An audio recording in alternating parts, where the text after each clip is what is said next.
This coverage of MWC is brought to you by Bitdefender Mobile Security. And now here come the two behemoths from the two big camps. We're taking a quick first look at the LG G Pro 2 and Samsung's largest, most premium flagship, the Galaxy Note 3.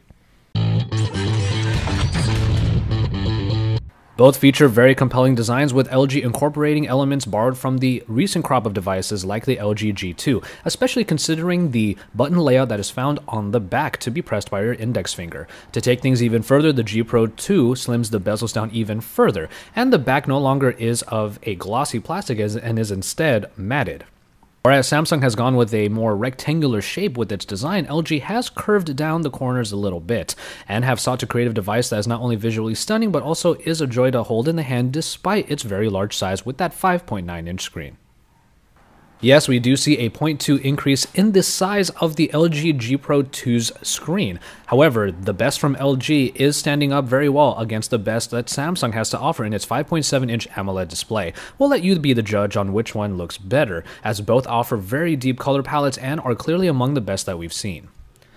As far as performance goes, we also have a bit of a dead heat here, as both pack the Snapdragon 800 with 3GB of RAM backed by Adreno 330 GPU graphics, so you can't really lose in either case. Really, it's more of a question of the perception of the performance, which appears to be pretty excellent across the board. We'll take a closer look at how things perform, especially in terms of the camera, as the camera on the Galaxy Note 3 does not have OIS, and the OIS inside of the G Pro 2 is actually enhanced, not just with the hardware that we all loved from the G2, but also with some software optimizations on top of that.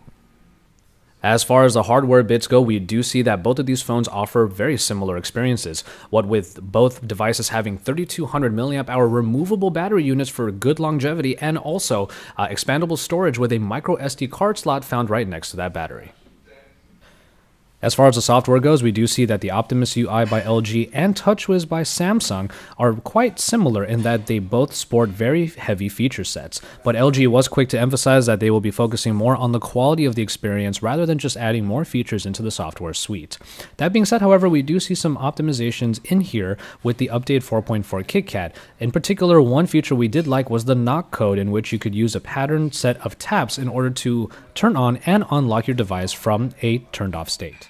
Samsung's TouchWiz on the Galaxy Note 3 does have a top-in-class multitasking suite that is very useful, but has also made its way over to the G Pro 2 as well. However, the main trump card that the Galaxy Note 3 does have is, of course, that S Pen, and it remains one of the best stylus experiences available on any smartphone and most peripherals to date.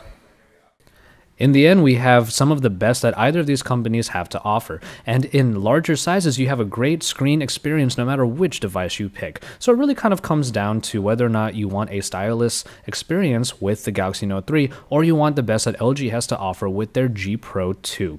Stay tuned for a full comparison once we get our hands on the G Pro 2 in the future, but until then, keep it tuned to Android Authority for all of the best coverage from the Mobile World Congress here in Barcelona, Spain.